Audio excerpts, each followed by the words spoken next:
3 months ago was the beginning of the year, and we were all probably sitting around making New Year's resolutions and thinking about what we wanted out of life and how wonderful the next year was going to be and how hard we were going to work and how great we were going to be.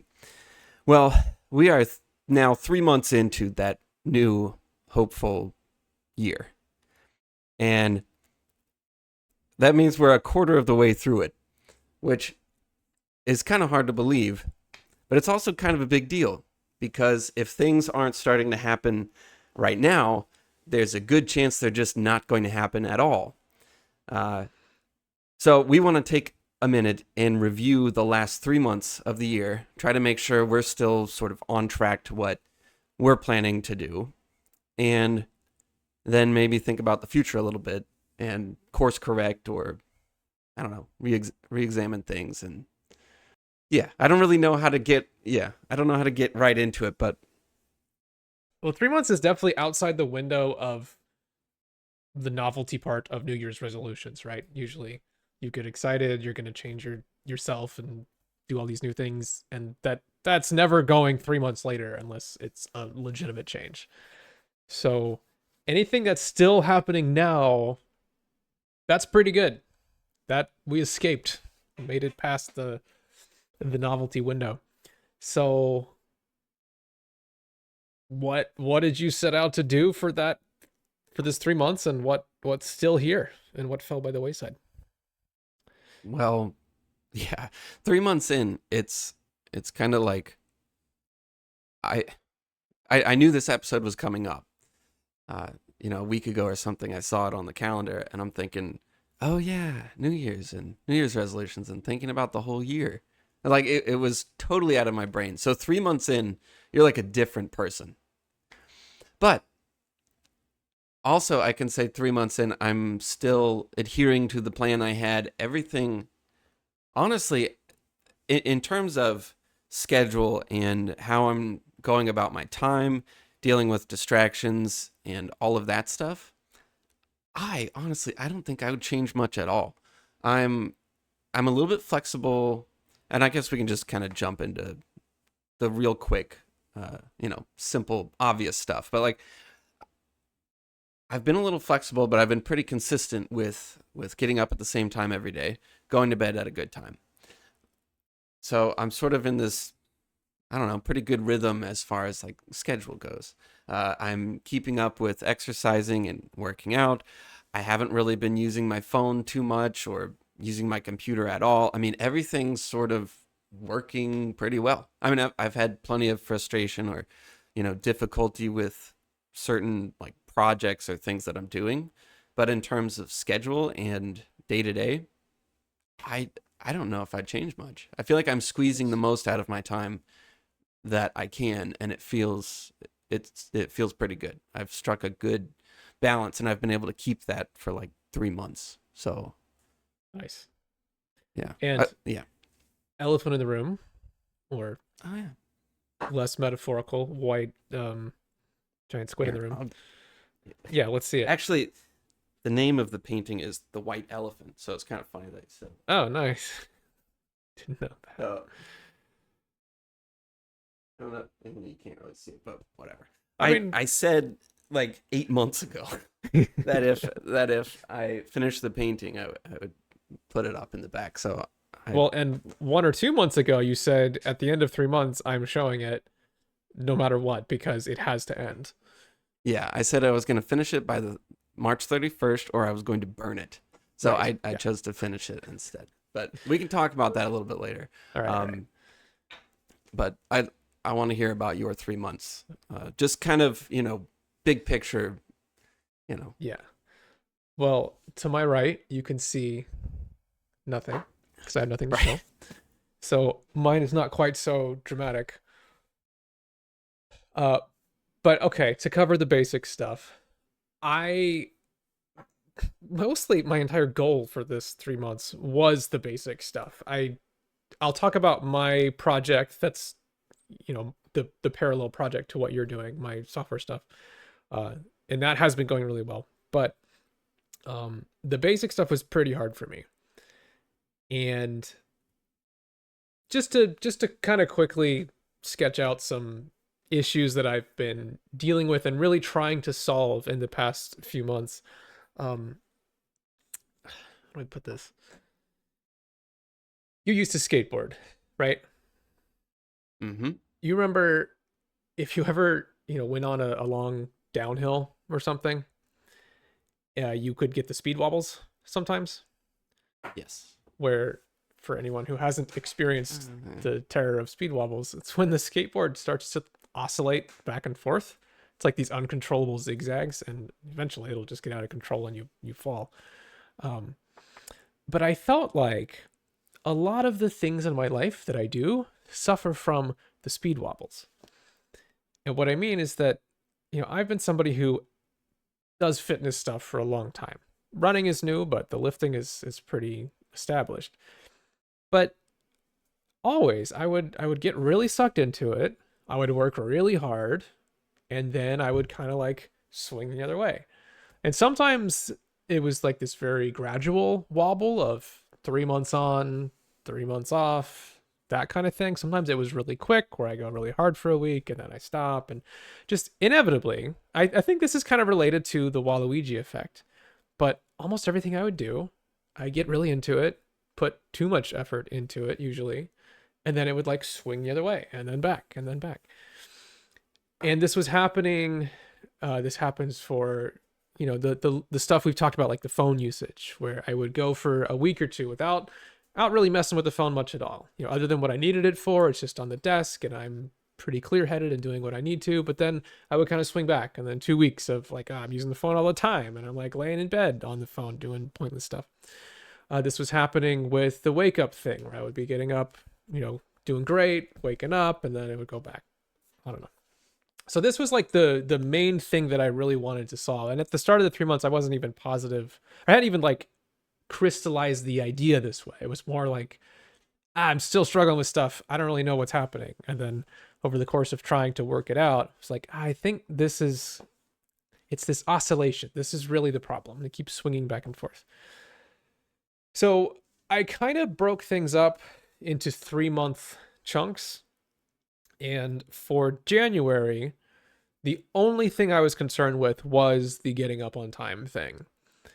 And that was the project for that month. And I really wasn't too worried about anything else. Although the fact that I worked on that, indirectly improved a lot of things.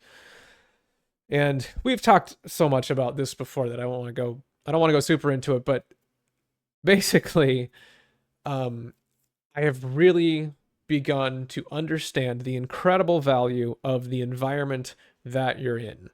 And I'm more and more convinced that willpower and you muscling through something it is purely a temporary thing.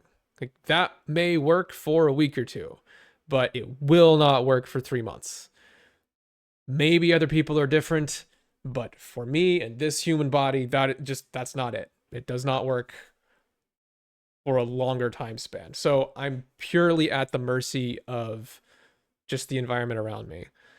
So to quickly summarize what has made this work for me, we've been talking about IKEA smart lights for years now. That's still a major factor. Just my environment gets dark at certain times and the lights become, more reddish to bring out not see the blue that kind of is part of what wakes you up a little bit, but they get dim, they get reddish. They turn off at 10:30 and they get really dim at 9:45. So that's kind of like my trigger to, hey, it's really dark. You got to go to bed. You could barely read by a light, that kind of thing. So that stuff's all there. They come on in the morning. I have a bed cooler system, liquid bed cooler thing that cools me down at night. There's this whole temperature curve that I've dialed in where if I'm in bed at this time, it's at this temperature and that's comfortable. And then it drops down during deep sleep. And I've played around with like how long that lasts and tried to optimize the deep sleep. Like, I mean, like I'm really, messing with all the variables I can. I've kind of part of doing this habitually is that the dog habituates to it. So he wakes up at the same time. I have my watch that goes off. There's an alarm there that wakes me up initially. And that coincides with the bed thingy, like heating me up, which helps wake me up. And then I have the light come on, and then I have an alarm. This is the key thing. This is like the kingpin, the ultimate thing that makes it all work. Everything else is helpful. Like it's all just this stuff that kind of nudges me in the right direction. But I have an old phone that is plugged in and it sits on the dresser, and my watch vibrates at 7:30, but the alarm on the phone goes off at 7:35. And so that means I have 5 minutes to kind of wake up a little bit. I can't just roll over and go to sleep because I know this alarm's going to go off and I have to get up to turn it off. And the key thing here, there's actually a couple things that I think make this work really well. Well, one in particular. The phone, it has an alarm that goes off at 7:35. It pops up a notification and it says you have an alarm coming up. And so I'm able to get up and I see that notification and I can tap like dismiss or ignore alarm. And it basically just turns off the alarm for that day. And that's fine because I have to get up to do that. So I'm effectively turning off the alarm. But it resets itself for the next day. And it seems like the smallest thing, but I know for a fact that if that alarm notification worked just slightly different, where it did not allow me to disable the alarm for the day, if instead I had to turn it off before it went off and then remember later to turn it back on, the whole thing would have fallen apart. Like this entire habit hinges on the exact implementation of that notification on this old busted Android phone. But it works. And despite all the weirdness of life and me getting completely disinterested in wanting to wake up at the same time and all these kinds of things, like well after the novelty steam has run out, still happens for 3 months, other than like maybe 2 days in January, maybe, I don't know, 3 or 4, hardly anything. I have gotten up at the same time every day. It is not to get overconfident here. Again, Waluigi is never far away, but it's been 3 months of this, and it just feels like what I do now. That was a huge win. That was the focus of January. So you don't feel like you're using willpower anymore to wake up at the same time, right? You're just kind of doing it. I know for a fact that I'm not, because I don't have any. Like the interest in waking up at the same time has long since faded away, where I'm thinking about other things, and there's been times where I'm like, this sucks. I don't want to do this. I don't care. I'm tired of being Luigi. But then all this stuff is in place where, even if I'm really feeling off at 10:30, it's like, man, the house is dark and there's really nothing else to do. And I'm just going to go ahead and go to bed. And then I actually naturally wake up at the right time because I've been doing it for long enough. And there's all these other things in place that kind of encourage me to wake up. And then, of course, the alarm set up on the dresser that's always reset. Like all that stuff covers the fact that there's no willpower. Like CEOs of major companies, if you ever see them in, TV shows or movies or whatever, they always have an assistant that says, okay, you have a meeting now at 9 o'clock, or, right, this person called, we got to call them back or whatever. And they just give the CEO or the big boss person the information that they need, their plans for the day, Yeah. If it's time for lunch or whatever. Like everything in their schedule is given to them by this assistant. And I've been feeling kind of like that, where, I know I got to get up at this time. I know I got to go do this or that or whatever. Oh, it's Tuesday. It's a workout day. Wednesday I have class tonight. This weekend we're doing, we're going rock climbing. And this next weekend I got a race, or, I have all this stuff on my calendar. I guess it's not in view, but as soon as I walk into my office, I have 3-month calendar. So January, February, March, and all the days on there. And I've penciled in all kinds of things. Right next to that on my whiteboard, I have a list of all the things I wanted to do this year, because I put that right in the front of my office, because I figured I'd very easily start forgetting about that when I listed that out at the beginning of the year. I figured I'd very quickly stop remembering what it is I actually want to accomplish. And it's true. It's so easy to forget about those big things. Yeah. So I put it right in the front of my office, so I see it every time I walk in the door, and I can check it and make sure that I'm kind of staying on track. But yeah, I've begun to feel like the CEO in movies or TV shows, where it's just sort of this schedule or these events that are just kind of moving me around and keeping me able to focus on the important things, where I don't have to worry about my schedule for the day. Really, it's just everything's sort of in place. Not everything, I'm generalizing, but a lot of things are in place to keep me just moving and, get me here or there without having to make too many big decisions, or actually too many small decisions that Right. can derail an entire day. Yeah, that's a cool way to put that. I like that image of the boss person, that's just getting fed everything from someone else who's handling all the issues. That's kind of like part of the dream that I've been Yeah. pursuing for these 3 months is specifically I have, after paying attention to this for a while, I start to realize just the amount of cognitive load that I am under making tiny decisions that aren't that important. Uh, Mm-hmm. even just something as simple as sleep. I was deciding when to go to sleep every night and generally Right. battling with this like very uh not forward thinking unhelpful version of myself. Me at 2 a.m. is not the best version of me, and then me in the morning, like it just, there was a decision happening every night and every morning of, do I get up, do I not, like that was just happening every day. um Which, okay, so this kind of leads into the second thing that I really worked on. And I've mentioned this before too, but the exercise. And like I said, the main problem for me was the speed wobbles. And this was happening with the sleep and it was happening with exercise very much. So I, a while back, decided uh, that I really needed to be doing concurrent training, meaning I want to do cardio and I want to do lifting at the same time, which surprisingly not, like, that's not as common as you would expect. I mean, I know some people do it, but there's not a ton of programs and literature out there for how to do this. Most of the lifting world is like, no, never do cardio, it'll kill your gains. And they are wrong, by the way. I am Cardio helped me, and there's actual like literature on that too. So they're just being dumb. But then also cardio people tend to not really be interested in weights. That seems to be the general impression.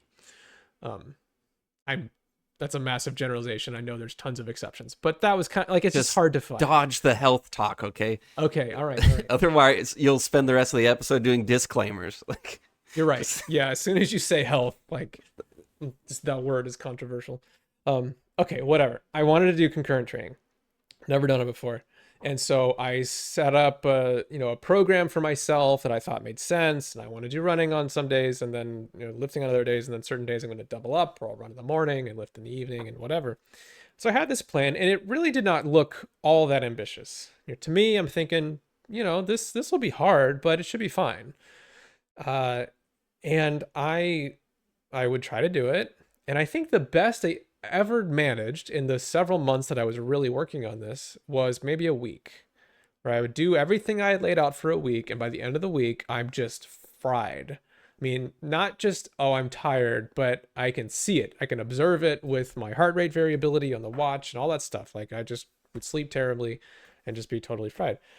And so I would stop, like, oh, I don't know. I guess I suck. I guess I'm not, whatever. I kind of blame myself weirdly for this. And then I would be off for a week and then I would start again. And then I would miss some workouts because I'm like, oh man, I just don't feel like it today, or I'm being lazy. I'd find excuses. And so, okay, same thing would happen. The speed wobbles back and forth, going really hard, whatever. So for February, I said, okay, we're not doing that. New plan. I want to work out every day, but I'm going to scale the workouts way back to where I'm going to basically be doing the minimum viable thing, where I'm going to do enough strength training to where I think that this will at least maintain my strength and hopefully make me stronger. I'm going to do enough running to where I think I can progress, but not more than that. I'm going to go right to the minimum, and I'm certainly not going to be doing 2 a days. No more run in the morning, lift in the evening. That's just not realistic. So at first, I'm like, man, this sucks. This feels like a failure. I had all this stuff that I wanted to do, and I just couldn't do it. And now I'm having to go with this much simpler scaled back plan. But again, the thinking is I'm tired of oscillating back and forth. I want this to be consistent. I want to not be thinking about this for 3 hours a day. I mean, it would literally be that long. Not that I'm staring at a wall only thinking about this, but while I'm working, I'm like, okay, should I run today? Should I not? Should I lift today? Maybe it would make more sense if I lifted today. Oh well, if I should do this at 10:30, if I wait, then it's going to be too close to the other session, and like there's just so much cognitive load happening. So I'm like, that has to stop. This has to be simple and consistent. It has to happen at the same time. I cannot be wondering whether I can or can't do the workout today. All that stuff has to go away. And that was the goal. So this was an incredible success. This worked so well to solve both of those problems. One is that it's actually sustainable for me, where I'm doing it and I'm getting through week after week and like, okay, this is fine. This is difficult. It's more difficult than I thought it would be, even though it is scaled back, but I can do this. And it makes it very clear now that I was doing way too much before, not realistic at all. I assume that I can do more eventually as I adapt, but for now, this is plenty of load. So speed wobble problem eliminated. Huge win for me. Cognitive load problem, I won't say eliminated, but drastically improved, where every day, it's kind of like you said, where I don't really have to worry because I've set this up and tweaked it enough to where I know that I can do it. So I wake up at the same time, I go do my personal project work, I get some food, whatever, and then I just check the schedule for, okay, what am I doing today? Oh, it's a run? Right. Okay, I'm going for a run. Oh, it's deadlifts. Okay, well, I'm going to go do deadlifts. And that's it. There's no wondering Right. beforehand, no debating, no nothing. But the other thing that was really amazing, and this is one of the really big takeaways from these 3 months, is that I have started to appreciate how much perceived effort and actual effort expended or energy expended are not the same thing. So, as I said, I scaled everything back. Running was part of that. Okay, I'm not gonna run as much. I'm not gonna try to kill myself. I'm just gonna focus on being consistent and doing the minimum amount. So I checked my running log thing, my Garmin whatever, and I ran over 40 miles per month the past 2 months. So again, I started this in February, so February, March, and this month's not quite over, so it'll be a little higher. Now that's not a huge amount by any stretch for a runner, but for me, it's much more than I've ever done in my life, and I'm pretty new to running, so I'm very, very happy with that. But you look before, in those couple months where I was trying super hard and doing these 2-a-days and everything, it was 20. I've done double the amount of running on average in the past 2 months than I was doing in the months before. And I felt like I was trying so much harder. I was exhausted half the time. I'm killing myself over and over. But now I'm not really thinking about it that much. I'm being fairly conservative in how hard I'm pushing, and okay, these are the boundaries I'm trying to stay within, and I'm kind of monitoring my heart rate and recovery and all that stuff. And I'm running twice as much and faster. Like, I'm not just putting in a bunch of slow miles. Like, my pace is improving if you compare run to run. It's been amazing. Well, I've discovered the same thing with I'm not doing anywhere near as much as you are with fitness stuff. But one of my goals this year was to be consistent with exercising, working out for the entire year. I didn't have to do great. I didn't have to do a lot, but I just wanted, I did not want to have any big dips or big fall off points, like, 2 or 3 months where I don't work out or don't exercise at all, because I ran into that last year. So I wanted to avoid that. And I just wanted to keep it, mildly consistent through the whole year. I'm not trying to deadlift 1,000,000 pounds like you or whatever, Right, or bench press a semi truck or, yeah. But I'm just trying to make it through the whole year with just keeping it simple and continuing to go. So I completely changed my attitude to where, if it's Tuesday workout night, if I don't feel like doing a whole bunch, I just do the absolute minimum amount, and that's it. And it's kept me moving so much so that you start to see improvement after a long. It's not as fast as improvement as I've had before, but it's over a longer period of time, and it's more steady, and my outlook is different. It's just I haven't really experienced this before. It's just really cool to make it simpler, and somehow you go farther. Yeah. Yeah, Uh, that was really genuinely surprising for me. Like actually checking the mileage and going, "Holy crap, I'm doing double the amount I was doing before and it feels easier." That was shocking. right. Yeah, you're pulling back to something easier. That's how I finally finished this painting thing. Was I well, it's kind of cheating because I took a few days off work to finally finish it. But We'll allow it. yeah, but in the past, with painting this kind of stuff, I've I would just if I had a free day, I would just paint like the whole day and try to use every last bit of time out of that one free day or whatever. But now I'm trying to shorten it to where like I took 3 days off of work and I painted for 4 straight days. But instead of painting like all day, every day for those 4 days, I brought it down to 2.5 hours, which is how long my life drawing class is on Wednesdays.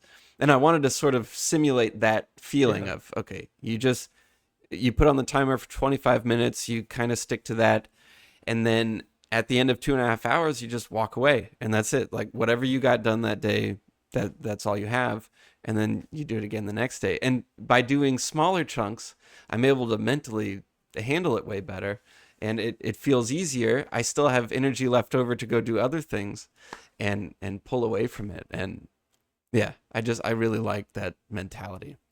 Okay, well, so quick timeout. I want to talk about the painting because this actually feels like a pretty huge deal. But we very stupidly just showed the painting to the camera, forgetting that of the 15 different platforms we're on, only two of them have videos. So can you describe the painting? I know this is probably something No, artists really love to do. it's no, I can't. No, I can't describe it. Okay, I It's will an describe oil. it because we are a Okay, podcast and we have to. well, I just okay. It's an oil painting. It's 20 by 30 inches. There's these. It's there's these two kids on bikes, and they come across a giant dead squid on the beach. There you go. There's your painting description, and everyone's mental picture of it is completely different than everyone else's. If you want to see it, just open up YouTube or Spotify or something, whatever, or go to our Discord. I posted it there. But yeah, I Okay, great. Really there's your description. painted a picture with your words there. All right, you want me to talk about it? Yes. Well, and I want you to talk about, I mean, I can't remember the last time you finished a painting that wasn't a commission or a work piece or, something relatively minor like a sketch or, I mean, when was the last time this happened? The last time I did a painting that was commissioned by me and done by me was probably 7-8 years ago when I was trying to build a portfolio to get a job. Okay. And even that And seems a little bit debatable, right? Because yep, you're painting yeah, for a job. yeah. So I would kind of consider this really my first oil painting for that or for myself, and also it's my first real oil painting in about 7 years. Just at So all. at all, I started one last year. Actually, I did not start the painting part. I got all the way through the drawing portion, and then I failed to carry it through to the painting. So this has been a huge, enormous struggle for me with a full-time job to be able to do these paintings. Actually, it hasn't been a struggle, it's just been impossible. And so I started this one like 8 months ago, and I hoped to have it finished in 2 to 3 months tops. And it took me 8 months, about 8. And that sucks. That's awful. But I did finish it, so I'm happy that it's. I don't know. I have a lot of thoughts on it. Uh, I don't really know where to start. Well, okay, Um, let me play the interviewer here a little bit and I'll ask you some okay, okay. questions. So you said that the reason it's so hard is because of work, and I think that's a lie. I mean, I'm not saying it's not true, but I feel like if you have basically never done this, it's sort of debatable whether the portfolio pieces count, then it's probably not just a time factor, right? Um, well, okay. I disagree with your disagreement. The reason why it's hard to do this with a full-time job is that, and this is what I learned from doing this exact painting, is that I have so much less time than I even ever thought that I had. I miscalculated. I'm thinking, okay, I can paint in the morning and at night and on weekends, and then I'll be able to do a painting. And 8 months later, I realized, oh yeah, I hardly ever actually get a weekend to myself to be able to paint, or even one day out of that weekend. And then if it is one day where we're at home, I only get, maybe 2 hours that day. And then it's almost impossible to start painting in the morning because oil paints, you got to set everything up. By the time you have it set up and you know what you want to do, you got to get ready for work. And then when you get home from work, being gone for 12, 13 hours or more, you don't have any energy to paint. And so it's no wonder it took about 8 months to do, because it's just these tiny little pieces. And that's why it took me so long. But you are also kind of correct in that there were a lot of other factors. The fact that I have said no to freelance in the last year has opened up all kinds of new opportunities for me. Or I'm at a point now where I can say no to freelance stuff, so I have a little bit of extra time outside of work, and all the things we always talk about have kind of factored into this, where the schedule and just my approach has changed, and so it's very comforting to have a painting finally completed. Yeah. And whether I'm super happy about it or whatever, we're leaving my feelings about it Right. out of this. We're not But interested in your review of the painting. right, right. My feelings are irrelevant and I will leave them out. But Agreed. how I feel about actually completing something is pretty great. Um, it feels good. It has proven to myself that I actually can finish a painting, which I really needed to prove to myself Right. that I could do that. That's kind of what I was getting at. I wasn't trying to minimize the soul Yeah. crushing weight of a full time job that you had to commute to and from.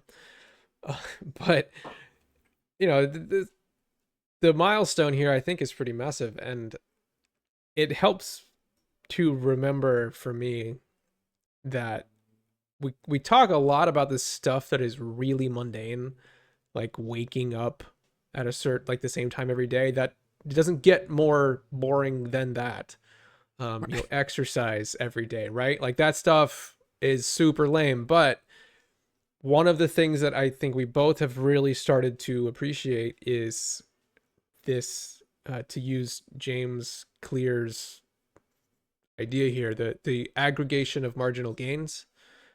These things that by themselves aren't exactly a miracle, but you add them together and that really, really starts to make this fundamental shift in things. So, and also what I was trying to kind of get at was, for me especially, there's a lot of emotional barriers and issues that come up when you do something like that, where, hey, this is personal and I'm going to show it to people and I can't hide behind anything. I don't get to say, oh, well, it was rushed, or yeah, I didn't really like what the client wanted to do. It's like, nope, this was mine. This is my idea.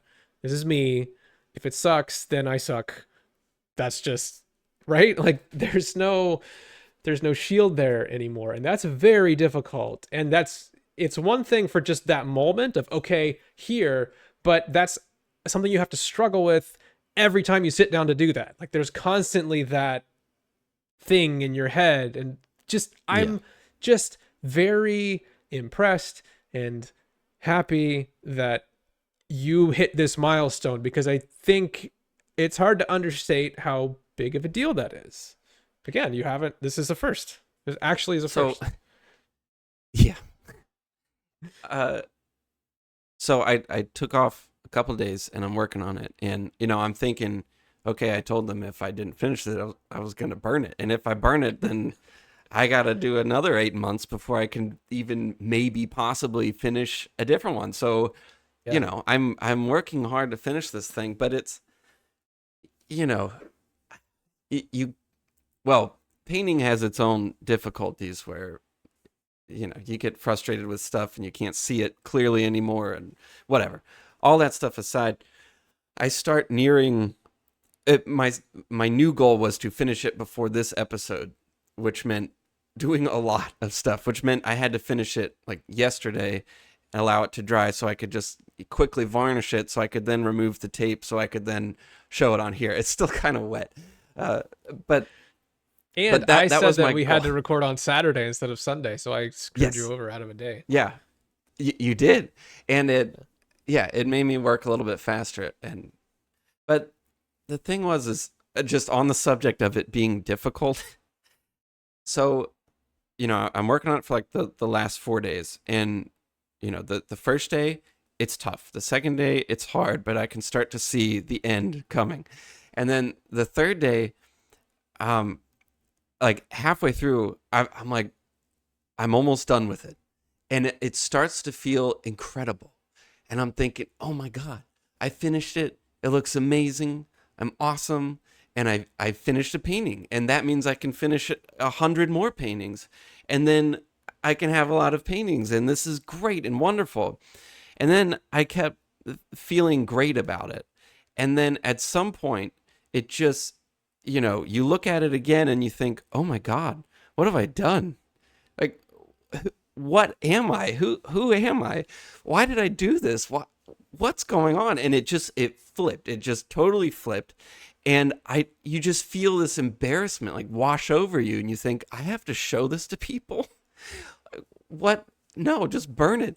And it just, it's weird because all it takes is you just looking at it a little bit differently, and then all of a sudden you hate yourself and you regret every decision you made. And yeah,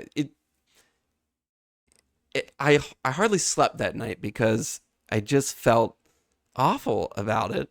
And it just was a complete flip, and I'm at the end of it, so there's no more hope of it changing. So the next day, which I think is today, I don't even know, I woke up and I was like, you know what? I don't even care. It's done. I'm over it. Let's think about the next one, because it's just like, in my life drawing class or something, you do the drawing, you do the best you can in the time allotted, and then you rip off the page and you start the next one. So today I'm just, my brain has moved on to what's next, and that's it. I'm trying very hard to just, you finish it and you move on. I got a lot of lessons that I squeezed out of this 8 months, a lot of lessons. And, some of them are kind of technical and specific to me, but yeah, my brain is onto what is next, and I'm trying very hard to not look back or overthink this. And me putting it on the show was me putting a nail in its the final nail in its coffin, and saying, okay, we're done with this project. Let's start the next one. Because if I didn't publicly show it or call it done, I would probably just keep noodling with it forever. Right. So this is me ripping off the page or Okay. putting it to rest. Well, for anyone listening, I get it. I totally get it. But that's just like the most negative possible way of presenting this. I love the painting. I think it is a extremely striking piece. It Well, just maybe it is. I don't know anymore. right, and I get it. That's not the point. Right. Okay. I feel like someone listening is probably picturing this like crayon drawing of like, it sucks, but here. No, it's actually a really beautiful piece. Okay. Well done. Beautiful job. Not just the painting itself, but the fact that you did the painting and were able to get through the emotional roller coaster that I know I have to go through for the things that I'm working on, and like that's tough. It's really tough. Well, thank you. But just on that note, I will say, all of our talk about, keeping it minimal and pulling it back so you can go further, it was I it goes double time for this, because the day where it all flipped was where I said, to hell with 2.5 hours, let's work on it for 6 hours. Right. And then I just got too caught up in it, you know, and I pushed too hard, and then it weirdly backfired even harder. I'm, So, I'm yeah, gonna call that the Waluigi effect. I think that's yeah, kind of what we yeah, were getting at there. yeah. But anyway, Okay. So, how long is it gonna take for the next one? okay. Well, that's what I've been thinking about, and I'm not totally sure. So I chose, if you recall, many months ago when we were talking about the scary thing, which is art quests, Yeah. me with my independent art, you with your programming, the SRS app, which I want to talk about that too. But we were talking about making flippant decisions. And one of the major decisions for me at the beginning was, what size painting do I do? Do I go small? Do I go big? Do I use oil? How long is it going to take? And I chose to go big. For me, 20 by 30 inches is pretty big. Seems big. And I chose to go oil. And I don't regret making those decisions at all. I think what I've realized from this is that you don't know the right decision until you've made the decision and it was either right or wrong. And so now I know how long a big painting takes, and I know, well, I don't even say that. I know what it's like to do a big painting, and I know what it's like to use oil paint. Now I think I know it a little bit better, and I think I'm going to try to do it again, probably a smaller size, but I think I might stick with oil, and I will probably make a lot more shortcuts. I got a big list of things that I'll probably do differently. But another aspect that I was thinking of is just a deadline in general, because it only finally got wrapped up when I had a deadline. Uh, I repainted things over and over and over again Yeah. on this, which I said at the beginning that I didn't want to do. And I think I did a much better job than I've done in the past. But there's something about a deadline that just speeds up your decision making and causes you to be a little bit more, I don't know, scrappy with your problem solving, Mm-hmm. where you don't always try to do the right thing and do it perfectly. You do it and get it done in whatever way you know how. And that sort of thinking is, I think, pretty important in art. So I don't know. I'm playing around with the idea of having a deadline. Mm-hmm. Actually, this kind of goes into tying what you want to do to an external event, which is a big theme for me this year, and I kind of wanted to talk to you about too. Yeah. But yeah, I'm thinking about. I want to do another one. Uh, I'm not totally sure on exactly what I want to do. Maybe next week I can talk more about that. But yes, I'm gonna do another one. I want it to be way faster because I can't do 1.5 paintings a year. That's just Right. stupid. Uh, yeah, so I got some thinking to do. Okay. But yeah. Well, and one very nice thing about just some of the difficulty of that process is the mentioned this principle before, but the repeated bouts effect, where you do something that's really difficult and stressful, and then when you do it again, it's just easier, and it's just part of your brain kind of adapting to the process where Right, it just isn't as stressful, and so hopefully some of the challenge will lessen as well for the next one. right, and that's what I'm hoping for. And I think it will, because a lot of the techniques I'm using now were things that I came up with 7 years ago, and they're very outdated for me. Yeah. So this was great. I'm glad I decided to do it this way, but also that I hope the next one's a bit simpler and easier. But I had something in mind. I don't know.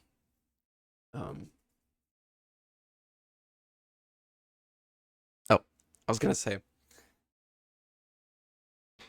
So originally for this year, I had planned to, like, for my whole independent art stuff, I wanted to make a website, make a YouTube, have things listed for sale, and I want paintings, and I want a story, and I want this and whatever. And I think I'm going to take everything on the desk except for painting and just dump it all off. At least push it to the very end of the year. Yeah. And just the only thing I want to think about is art. I just want to make art. I don't want to think about anything else. I don't even think I'm going to post this on any social media stuff. Any painting, any art I do, probably until the end of the year. I just want to focus on making art, and because that's the water that flows through the mill that turns everything. Like, if I don't have that, there is nothing else. Yeah. So, okay, I like that. Okay, let's talk about your quest, your stuff. Okay, how's it going? Yeah, so it's genuinely been very good. Okay. I've certainly had some. Well, okay, as a quick reminder of what I'm working on, because it's not quite as visual, I am trying to build a spaced repetition app slash service. Function as an iPhone app, an Android app, a website, and I'm also building a command line app.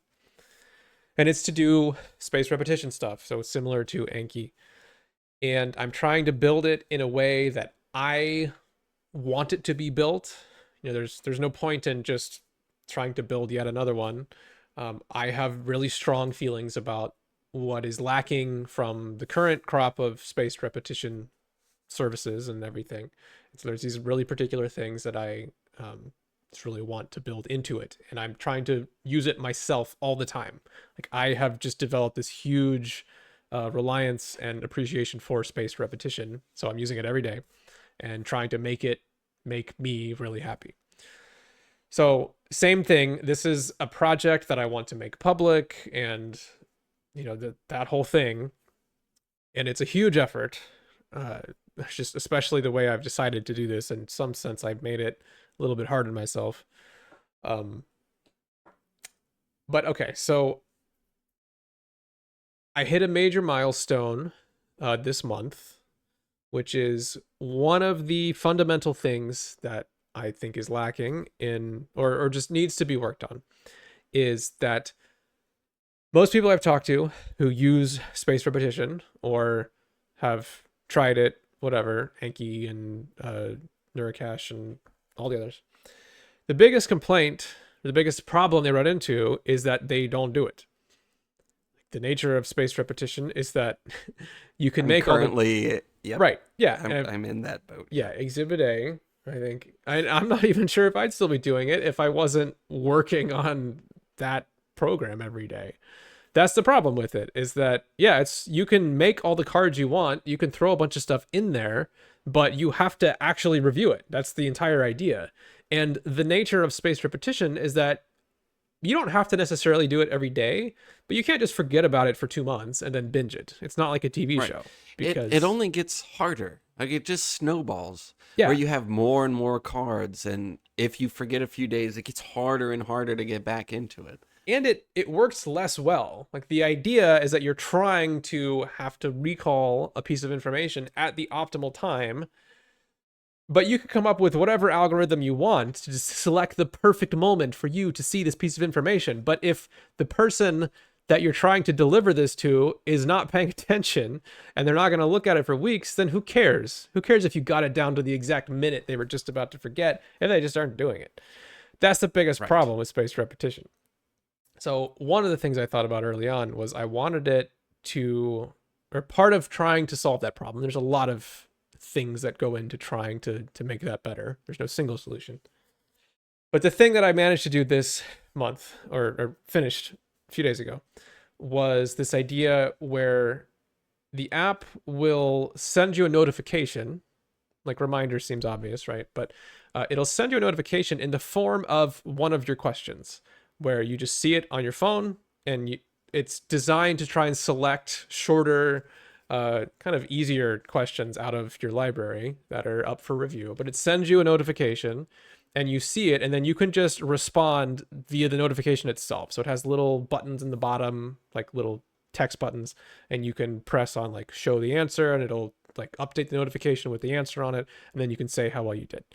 And so it's this kind of, I found it to be very effective because it's like this kind of mental hook where when you see it, you read the question, and because it's a question that you wrote or at least are familiar with, you almost don't even have to read it that much. You already kind of know what it's asking you because it's familiar.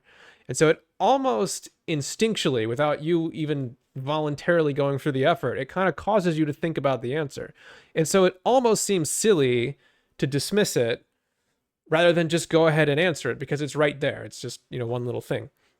And that has been really effective. So, okay, that sounds like a pretty minor feature, but it's really sitting on top of this pile of things that had to be built and implemented, where it's able to access the database while it's offline, and then when it shows a notification the app isn't actually running, it has to run in a background isolate and like open up the database handle and then send a sync message to the server, and do like there's all this stuff that had to be kind of pieced together to where now it functions well enough to start doing this kind of thing that I think is really cool. So I made it there. Now this kind of stuff and all the other things that I've built around this, it's still kind of happening in a vacuum where the user base is one, and that is me. And so I never really set a deadline for myself on when I need to make the next step. And that would probably be like closed alpha, where you will probably be using it, maybe my wife, kind of pull in some of the people that I can guilt into using this unfinished service and give me feedback. And there's still a couple of things that wouldn't have to happen first for that to work. So I probably need to set up some kind of deadline for myself for that. But really the goal for not even the past 3 months, but really since I started it, was that I want to work on this every day, and I want to feel good about it. And I don't want to drop it after 2 weeks. I don't want to pour 20 hours in a single weekend and then forget about it and hate it and all that stuff. Like I want it to be something that I really like doing every day. And I mean, if I went to the fair and rode on a roller coaster, that might be the highlight of my day. But short of something really fun, generally speaking, it is the best part of my day, is that hour and a half to 2 hours every morning where I sit down and I work on this, and it feels really, really good. And it doesn't just feel good, but it actually is coming together in a lot of ways. Not that there isn't a lot still to do, but I think I've really accomplished that goal of I work on this every day and I like it and it's fun and I want to keep doing it. And even if I finish it and nobody else is interested, like, nope, we already have other space repetition, or I think space repetition is dumb and we didn't need your special take on it, I think I'm going to be okay with that, because I'm still going to use it and I really like working on it. I think I would be okay with just continuing to work on it and just deliver all the things that I want it to do to make my perfect dream of a space repetition service, because it's just really fun to work on. Okay, good. I was going to ask if you felt there's a difference between feeling good about something and do you feel like you're working at your most optimum level of working on it? Or do you feel kind of sleepy with it? I mean, maybe it still feels really good, but you're just kind of taking your time and slowly working on it. And there's a subtlety of what I'm trying to say. But like this painting, I felt like through the middle of it, when you start out, it's exciting, whatever, and you work on it with great excitement. And then sometime in the middle, you start, well, maybe I'll repaint this. Maybe I'll repaint this. And some of those decisions probably were the right decision, but Mhm. it's kind of slower and it just kind of coasts. And then towards the end, you have to kind of, really throw yourself at it, conjure up some excitement and get it done. But I want to make sure that both of us, for our quests, for these things that we have failed to do in the past every single time. Yeah. Okay. When it's just left up to us and how we feel about it, we fail. I want to make sure that we are constantly taking it from the comfortable, Yeah. uh, I don't know, the comfortable place that it's at, and kind of bringing it up to the surface and saying, no, this is important. Remember that this is important. Get it done. So I want to make sure that you still feel like that. And it sounds like you're doing great with it, but I want to make sure that you are operating at 100%, and me too. Yeah. So that's a great reality check to kind of bring up is, okay, having fun is great and all, but the point is to deliver something. Right. So it's hard to say. I have tried very hard to not shy away from some of the difficult things. Right. If it were just me, just working away in my programming cave, then this would have been a command line app, and I would have put all my effort into a text only interface using it on the terminal. That's how I started. I just built this quick prototype for myself when I was getting interested in space repetition because I just wanted it for me. I had zero intention of anything else. So I forced myself as much as I think I've been pretty cognizant of this. I tried to force myself to think, okay, what are other people going to want to see? What's going to be good for them? I'm building actual apps, which I hate apps. Apps are stupid. iPhone apps and Android apps and all that stuff. You've But made like 8, or yes, you've and made that tons of qualifies apps. me to say that they're stupid and I hate them. Okay. They're all so trashy and awful. When's the last time you downloaded an app and you're like, yes, this is good? Never. I Okay, never download I apps. rest my case. Yeah, Yeah, you get the ads for download this iPhone game, and it's like, what the? Who plays right, games on the whatever? Yeah, right. Buy a Steam Deck like a grown up. So I have tried to be cognizant of that, but I totally acknowledge the point there, which is this is still happening for me. I and it things that feel really important. For me, going, okay, I got to speed up the sync by an extra 2 seconds for this use case, whatever. That may not be that important. It feels like it, but in the grand scheme, maybe that's not. that's what I'm running or have been running into for this last painting. I hate to Yeah. admit it because I feel like, you know, I don't feel like I was lazy with it. I felt, Mm-hmm. very dedicated. I'm working on it, every chance I get. I'm trying to feel good about it, trying to do a good job, whatever. But there are so many things that, if left to your own comfort, you Yeah. will deem as important. And really, in the grand scheme of things, they are not important. I changed so many tiny, insignificant details uh, that I probably doubled my time for this painting in stuff that really, truly did not matter at all. Yeah. And I think if I had a little bit more pressure on me or a little bit more something, that I wouldn't have wasted so much time in that. It wasn't me being lazy. It was me Right. forgetting what is priority and what's important. Yeah. And I really, the next step is what I just said, where I need to get into closed alpha with other users who can say, That hey, sounds that sounds so cool. I need to get into closed alpha.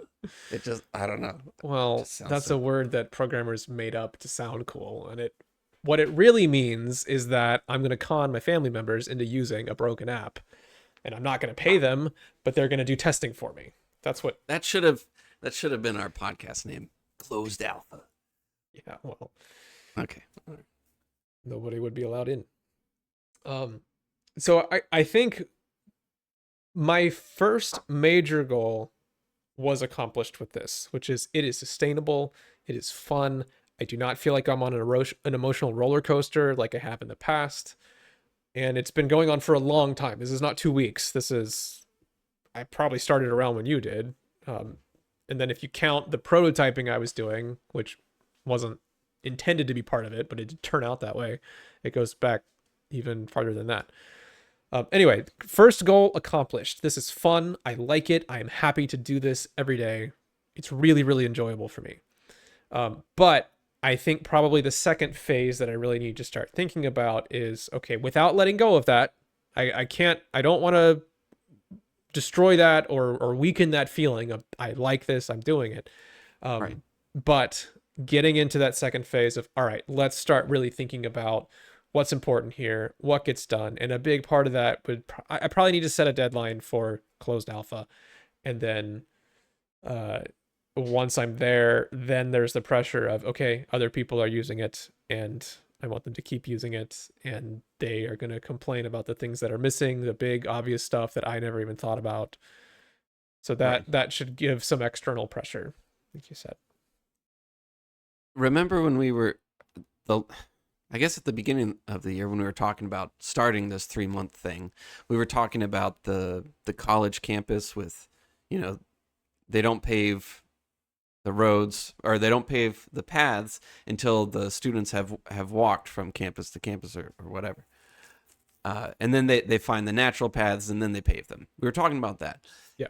With my painting, I'm trying to walk and create that natural path before I pave it. But I'm looking for a system that I can repeat predictably. So hopefully I can, figure out a way to do a painting a month or a painting every 2 months or whatever. Something that makes sense. And then as soon as I feel confident in that it makes sense, then I want to solidify it in something.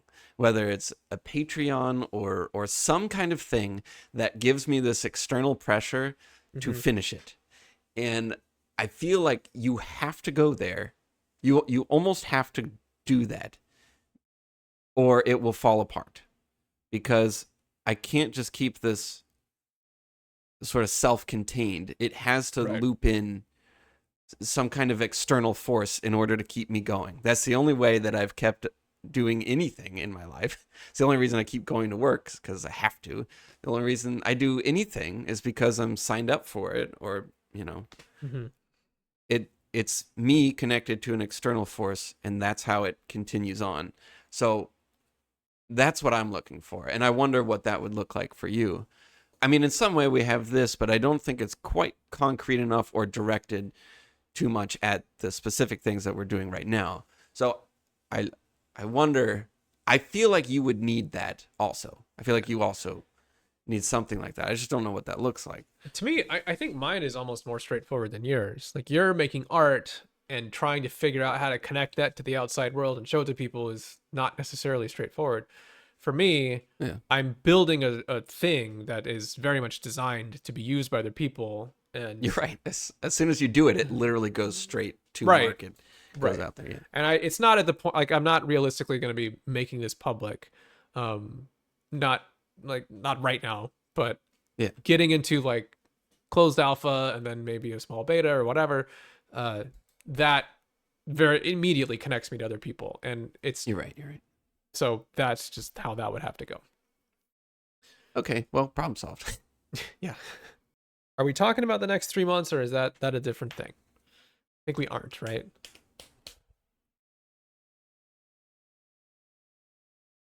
Any idea what you want to do for the next 3 months?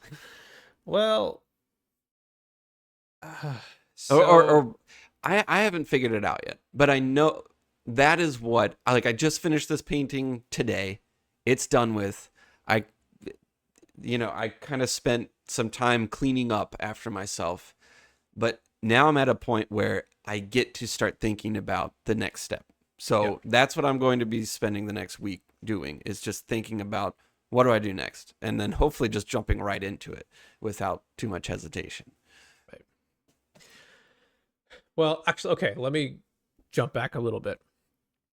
So in terms of retrospective in the past 3 months, as I said, my focus was to fix the speed wobbles, and I did that for sleep, did that for exercise. I mean, knock wood, respect the fact it's still hard, but it's going well.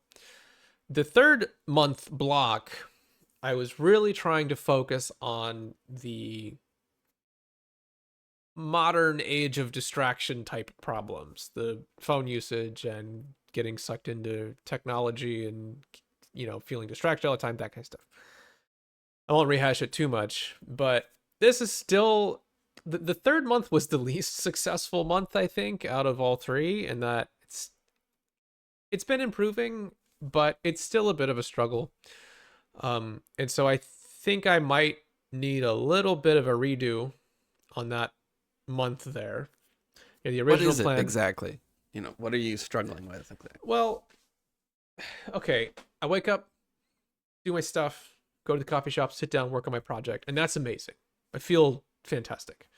It's very rare that I get distracted then, partly because I think just my mind is in a very calm state, right when I wake up, kind of just drinking some coffee and all that. So I have this really, really productive chunk of work. And then I usually come home, grab some food or whatever, and then I go and do my exercise stuff. So that could be, I've been running. That's usually about an hour of running, or lifting, which is 30 minutes to 40 minutes, whatever. But that's my exercise block. And that's great. It's difficult, but it's great. And there's not a lot of opportunity to get distracted there. Not really. Like, you're running, I can listen to a podcast. That's about it. Right. But after that, that's when the trouble comes, where I get done with that, I get lunch, I sit down, and I'm kind of getting into the next part of my workday. And so I might work for an hour or so, but just I feel a lot more amped up. I don't have that calm, serene feeling like I do in the morning. And I just tend to get distracted a lot. Like, I kind of want to get distracted, where I'm just opening random websites and reading the news, or getting onto Discord and things like that. I'm just getting distracted, and I'm kind of fighting with that. And so I'll work for a while, I'll kind of get into that dark playground mode a little bit sometimes, where it's like, am I working, am I not, am I whatever. And that part of the day just feels pretty messy. And often enough, I'll kind of finish, and then it's like, I still have some more work to do, but I feel fatigued, I feel frustrated, I feel distracted, like I don't have this clear focus anymore. It feels kind of fried, and it just kind of bleeds into the evening, where sometimes, like, I just want to sit on the couch and watch TV and scroll around on my phone and just be a total piece of crap. And that's a problem. Why don't you just not work during that period? Like, just do something completely different. Don't get on the computer. Don't look at the stuff. Don't work. I mean, if you can't work and you can't relax, Yeah. or you can't, get distracted, if you're doing both of them badly, just don't do them. Do something else. I mean, you don't have to work, right? Like, they're not. Yeah, I could work later. I can do whatever. Yeah, Um, just bypass it. When I used to work from home, like during COVID, I would, get up early. I would just destroy my work. It was amazing. All through the morning, then I'd eat lunch, and then after lunch, I'd probably have a good hour left, and then around 2, 3 o'clock, I would completely crash. I would never get anything done during that yeah. time. So instead of trying to work through it, I'd just take a quick nap, and then I'd be fine, like completely fine, and then I'd get back to work. Now, when I go to work and I'm in the office, I work in, the morning is super fantastic. It's great. Then I go to lunch, I get back, and then around 2 or 3 o'clock, I'm just dead. And it's stupid that I have to sit there. I'm not getting anything, like no quality work done. Yeah. No quality work is happening. It's just a complete waste of time. It's so stupid. If I was working for myself, I would just not work during that period. There's no sense in trying to force it. Just Yeah. don't do it. Don't waste your time. I mean, it doesn't work. Do something else. That's a good thought. Maybe that I've just been thinking about it the wrong way. Yeah, because you know, we keep talking about the the strength of the environment, like overpowering all willpower and everything else. The Yeah. environment just controls you almost completely. And if every day you're saying you struggle with fighting against the environment, you know, where you're trying to work because you're sitting in the chair and you're trying not to get distracted. It's like, just change the Yeah. environment. Change the most powerful force and make something else happen, you know? All right. I'm going to try that. That's a good perspective I hadn't really thought about too much. Yeah, I think if the question is, you know, how can I be better? How can I be stronger? How can I be more focused? Blah, blah. I don't know. The more we talk, the less I think that the answer lies in you. It's more Yeah. about, I mean, it, whatever, depending on how you look at it. But just, yeah, Well, okay. So I'm very interested in trying that and trying to kind of shape things a little differently around my yeah, natural cycles of whatever. I do think there is a component here of just technology usage where we've done our little experiments of not using the phone, keeping it plugged in all the time, and it was shocking the difference there. Uh and I still suffer from the same problem there in that the times where I've done that for an extended period of time, for a week or 2 weeks or maybe even more, usually that corresponds with some unique circumstance that's happening, or oh, I'm on vacation, or I don't know, whatever, or maybe I'm just really right. excited about it. But I have yet to really get that integrated into my life in the same way as I said, the sleep thing, right? There's all these things that are in place to try and keep that solid, and it's really down to the details on what keeps that working day after day. But with this stuff, with just wasting time on the phone, getting distracted, getting hyper fixated on things, I mean, now that I really pay attention, I can feel the fatigue from that stuff. I know Yeah. what sitting down and spending an hour scrolling around, being intensely focused but constantly switching context does to me. It's not good. Like I'm very clear on that now, but I'm still struggling with that, and I know that it bleeds over. Even just spending a 30-minute session on the I, phone messes me up. And so that's just stuff that I'm still trying to figure out how that's gonna work long term. okay, exactly the same. Yes. For the last 3 months, this last year, the second half of the year was just awful. Like, I just tanked. Everything sucked. And I was binging shows and YouTube and whatever. Then the new year happened and I set up this thing for my computer to shut off, like I rambled on about before. Yeah. And it kept me from binging YouTube or just wasting time on stupid things. And because I removed that, you start to recognize, oh, when I sit down on my phone for, 20 minutes and scroll, it's just like drinking poison. I mean, it just stays with you and it's awful. And Yeah. you really start to recognize that when you've been away from it for a while. Like, if you quit smoking, you're like, oh wow, now I feel good. I wonder why, you know? And Yeah. it was the same thing. And so now my computer just stays shut off all the time. And I don't like using my phone. I most of the time just leave it plugged in. And so for you, when you have your work, when you're working, you also have access to all of this Yeah. stuff.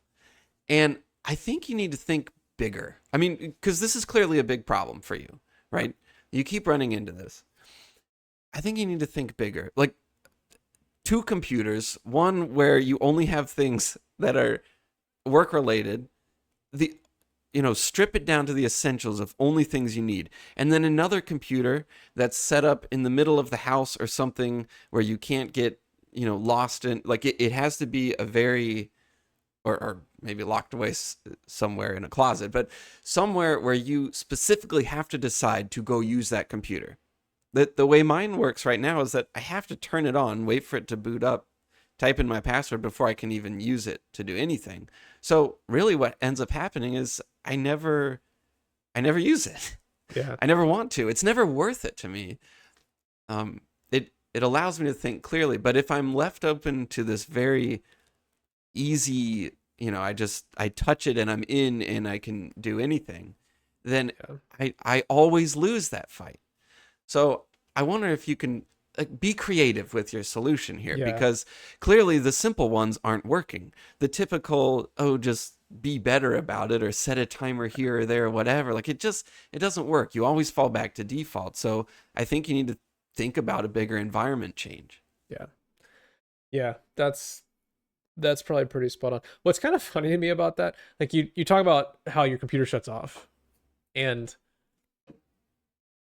I assume before it would go to sleep, right? Like Yeah. it doesn't just sit there blaring light into the room all day. So the No, computer yeah, at goes night. to Yeah. sleep, right? And so you would wake it up and you would do whatever. And it's funny because if you think about it, the difference between going to sleep and shutting off, it's not that big. Nope. You know, It's the very little. Yeah. computer's off, but because it takes, I don't know, an extra 15 30 seconds, seconds. Yeah. yeah, whatever it is, like not a lot, it completely changes your behavior. The fact that that thing is turned off and you have to power it on and then type in a password is And this I didn't night and do day it. difference. Yeah, I didn't do it intentionally. I mean, I wanted it to Yeah, shut off, but I never thought that it being shut off would make such a right. big difference.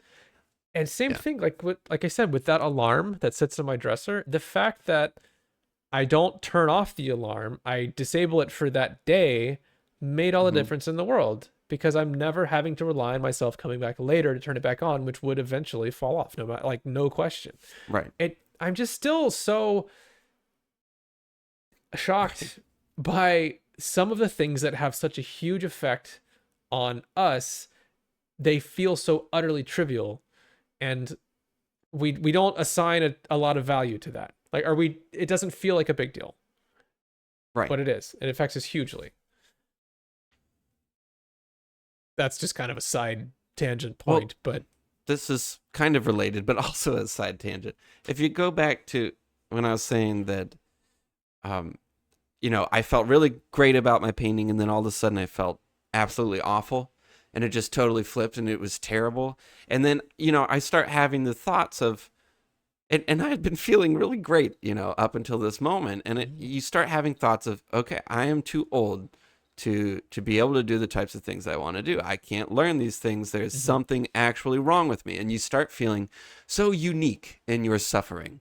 You start feeling so alone and misunderstood and incapable, or whatever. It just, all these thoughts hit you, and it's really, it just hurts like from all angles. It's just awful. And then I was just weirdly, coincidentally, I'm listening to this show where they're kind of doing this mentorship with this artist girl who's doing very similar stuff to what I'm doing in terms of, she's trying to paint her own paintings and whatever. And they're talking about the exact same thing that I'm going through.